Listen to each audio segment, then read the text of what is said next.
If this intersection looks familiar, that's because this is exactly where we ended the last driving tour. So today we're going to continue to head north up A1A through Surfside, Bal Harbour, and we'll end at the end of Sunny Isles. Let's go for a drive.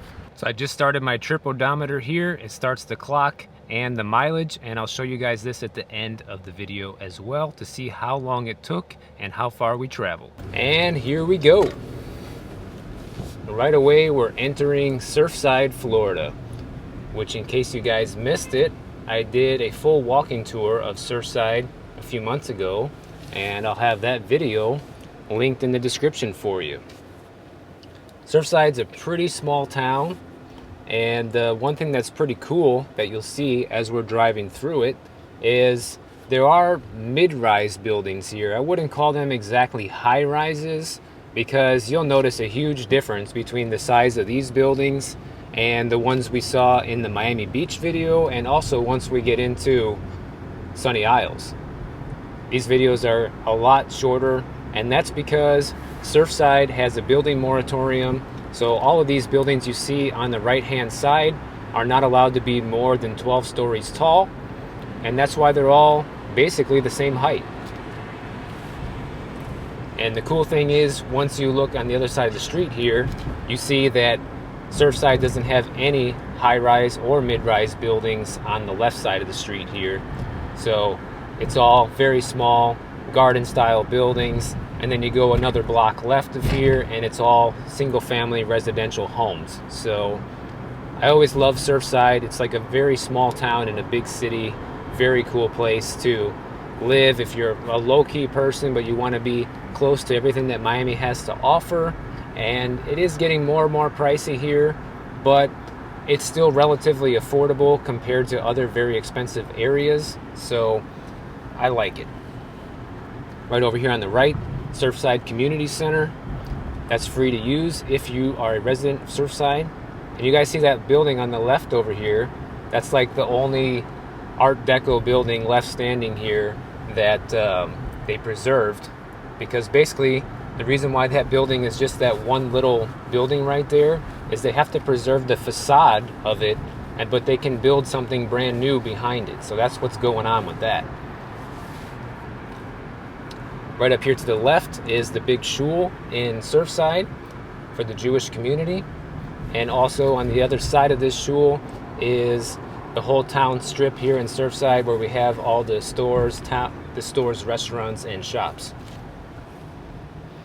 And you guys are going to see just how short Surfside is, because this next intersection up here that we're coming up on is already getting us into Bal Harbour, which is another very small town. So these are two very small towns stacked right next to each other. And I just love this area a lot because of the fact of how close it is to everything in Miami, basically. But it's a much calmer vibe here. You don't get crazy party or spring break crowds here. So this is a great place to come and raise a family, if you ask me. And you have the excellent school district here as well. So you can already see the difference in the size of the buildings as we're going into Bal Harbour. So we have a ton of high-rises here. On the right is the famous St. Regis Hotel, which they built maybe 7 or 8 years ago. And then on the left is the famous Bal Harbour shops, which pretty much anybody that knows Bal Harbour has heard of and probably been to.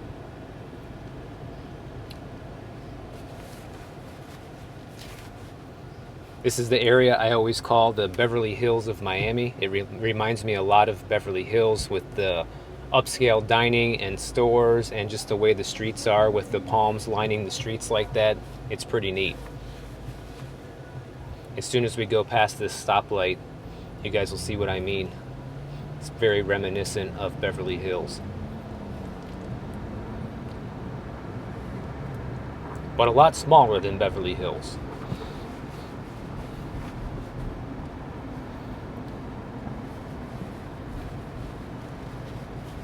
So I'm driving right now on a Sunday evening. It's almost 5 o'clock right now. So traffic's a little thick because now we're getting people that have left the beach and are going back home. So usually traffic's not too bad on the weekends in Miami, believe it or not. But around this time it starts picking up because that's when you get everybody who's leaving the beach and going back home. Because most of the people that come to the beach on the weekend here actually don't live here on the beach.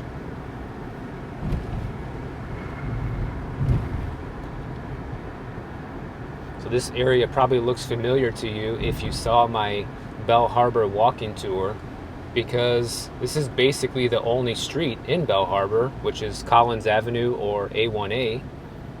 And the only area that has extra streets is to the left. There's that little gated community, which I actually haven't been in yet, for the videos anyways.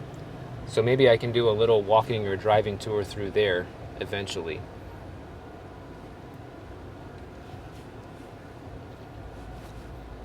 But like I mentioned in the walking video, if you didn't see it, you know, for how nice and posh this area is, it's actually pretty affordable. And that's surprising to me, you know, given how beautiful an area it is and just how elegant it is, how affordable it still is as well.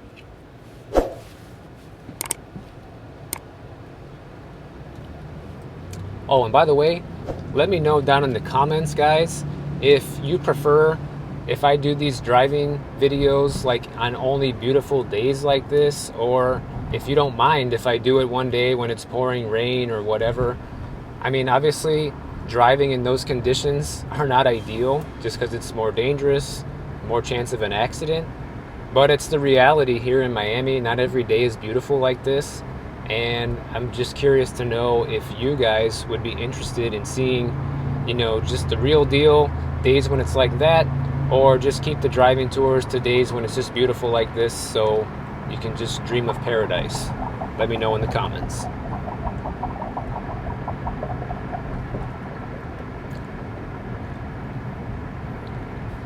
This bridge we're crossing over here is the Haulover Inlet that we're crossing over. You probably won't be able to see this in the video, but there is a ton, and I mean a ton of boats out to the left-hand side, guys. That's like the, what do you call it? The Haulover Sandbar. This is like a huge party scene here in Miami. Every weekend, that sandbar fills up with a ton of boaters, and everybody just has one huge sandbar party out there every weekend. Right here we got Haulover Park. They just put that skate park in right over here on the right. I think it was last year. So that's like brand new basically. And I always see people using it, so that's cool. You got the BMX kids and some skateboard kids using it. To the left is the marina, in case you want to charter a boat, do a fishing trip. This park gets pretty packed on the weekends, as you can probably tell. Especially on a nice day like this.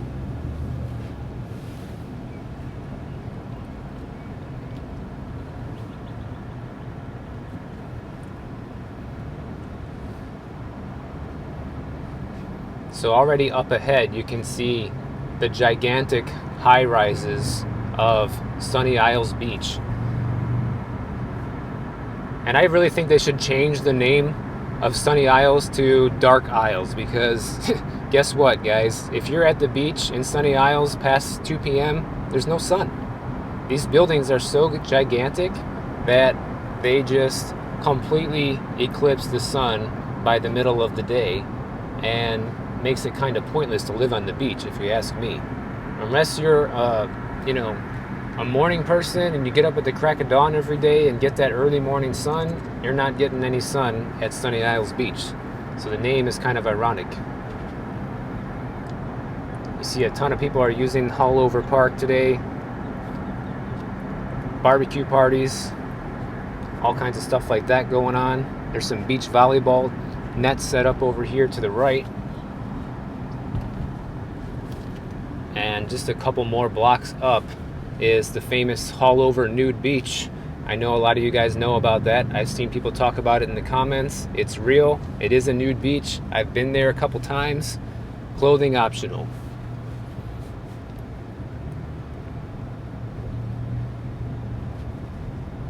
And by the way, if you want to go to the nude beach, then the easiest way to go there is coming up here on the left. You'll see an area to make a left, and there's a marina over here with a bunch of public parking. You do have to pay. I think it's like $2 an hour. And then there's actually a little tunnel that goes underneath A1A here and over to the other side, so you don't actually have to cross the street. So that's pretty convenient. And you don't actually have to go to the nude beach. You can go to the clothed part of the beach if you want to, and still use that tunnel to get over there.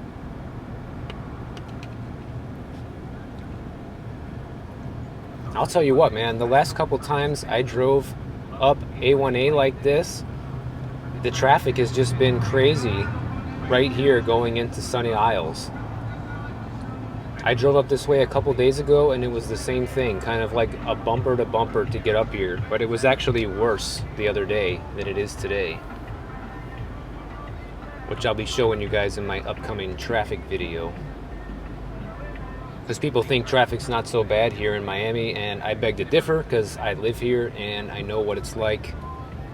And that was a big part of me getting this Jeep, because I was driving around my Camaro all the time prior to this, and you know, when you have a car that's stick shift and driving in bumper to bumper like this, first of all, it's a pain in the ass, and you burn out your clutch way faster than you would in normal driving conditions, because you're constantly having to depress the clutch and shift the gears, and it's just a lot of wear and tear on the vehicle and makes it not fun to drive.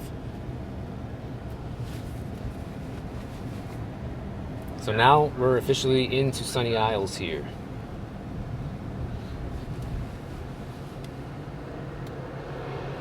And I don't know this for a fact, but I would be willing to bet that Sunny Isles probably has some of the tallest buildings in Florida, because some of these buildings are just unbelievably huge.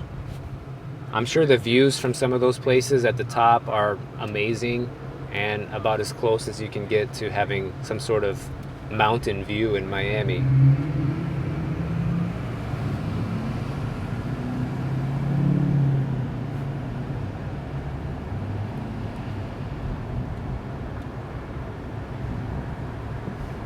Sunny Isles is quite a bit more expensive than Bal Harbour and Surfside, because a lot of these buildings are pretty new and a lot of them are very large square footage wise. So you pay a pretty penny to live in these buildings, and they do have a ton of great amenities, most of them as well. So you do get what you pay for, because the buildings are very nice, I'm not gonna lie, but it's also very expensive. I did a luxury condo tour video a few months back to this building up here on the left. Maybe some of you would remember that from that video back then.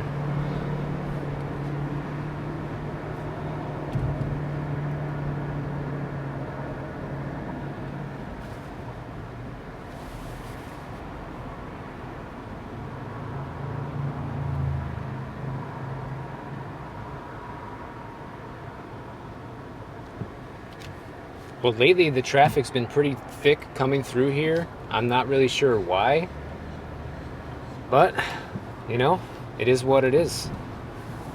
But many times I've driven through here and it wasn't nearly as bad as this. So just lately, it seems like there's been a lot of traffic coming into this area.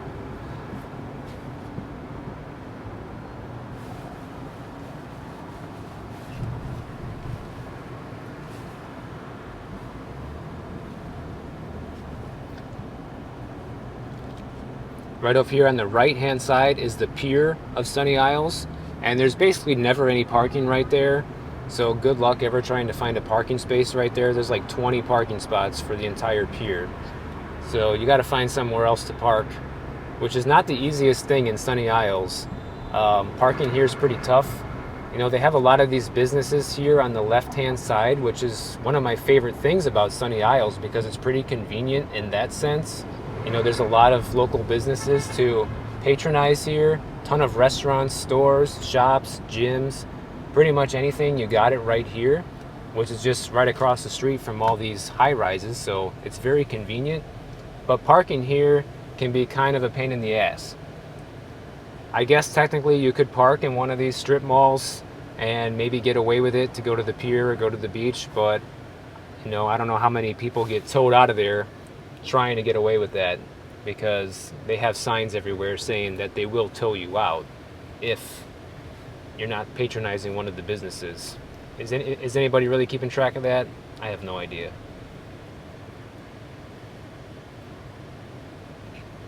But there's a restaurant up here that I want to come visit for the lunch special called Cut 38, because Houston's used to have prime rib, and for whatever reason now they don't, but Cut 38 still has prime rib, and I've never been there, and their prices are literally half off if you get there before 3 o'clock. So I've been meaning to get there for their lunch special and give it a try and see how good that prime rib is, because I love prime rib. And that'll make it into my restaurant video, hopefully, which I've been working on for a long time. But I just want to do a good job making a video that you guys will enjoy about places that I really enjoy eating at, so I can give you some really good recommendations on where to eat when you're here.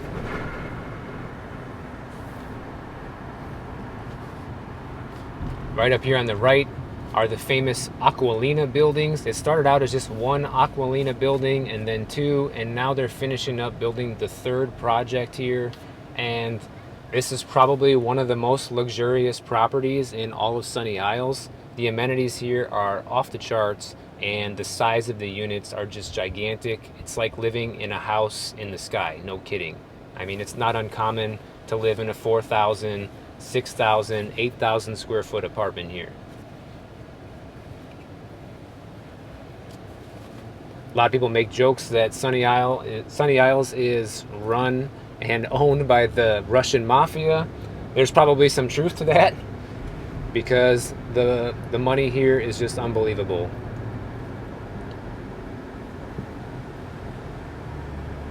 And that probably contributes pretty highly to the cost of living here in Sunny Isles, I would imagine.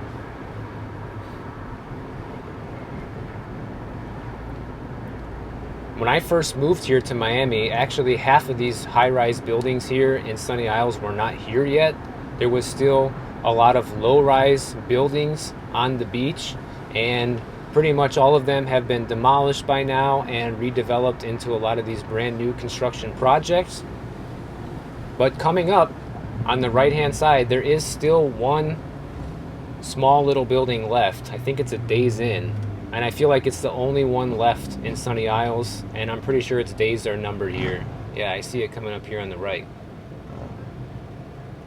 So I'm sure it's just a matter of time before this place is bought out and redeveloped into another one of these high rises here.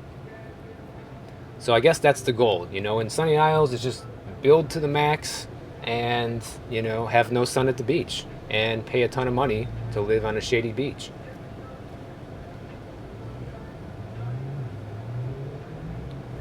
But like I said, the area itself is great. It's very convenient. You got everything you need in walking distance to here. Yeah, you see the little low-rise building here? This is like the only one left in Sunny Isles, no joke. That's it. There was probably at least a dozen of them still when I moved here. You got the Porsche Tower right here on the right. A lot of people know about that. Super cool place. You can bring your car up to the unit. Literally has a car elevator that brings your car up to your apartment. How convenient is that? Until the elevator stops working.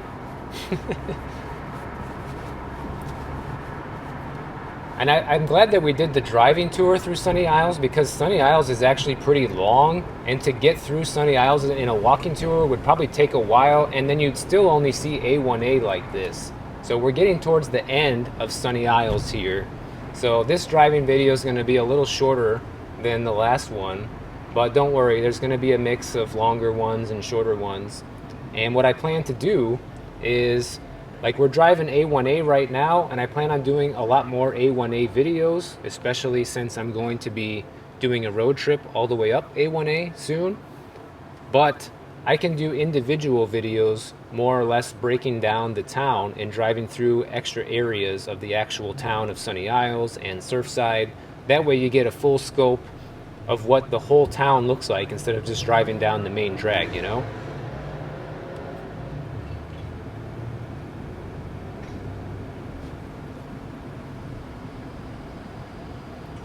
So the next town coming up after Sunny Isles is called Golden Beach, and that's where we're going to end the video, and we'll resume in another video in the future. We'll do Golden Beach, Hollandale Beach, and probably even Hollywood Beach all in one video. But I'm glad you guys are liking this kind of video because this is pretty awesome for me too. I've been down in these areas many times before, but I like sharing it with you.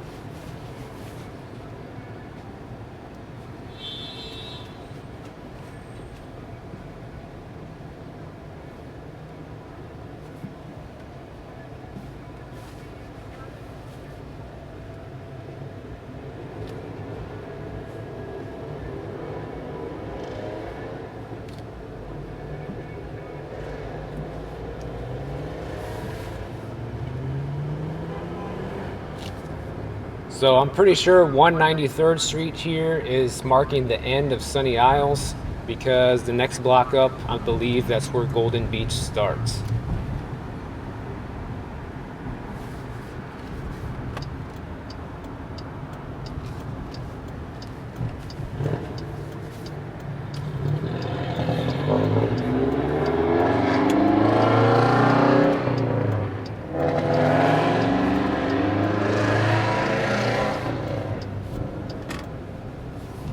So that drive took about 23 minutes or so. The clock is a little bit longer because I had to pull over here.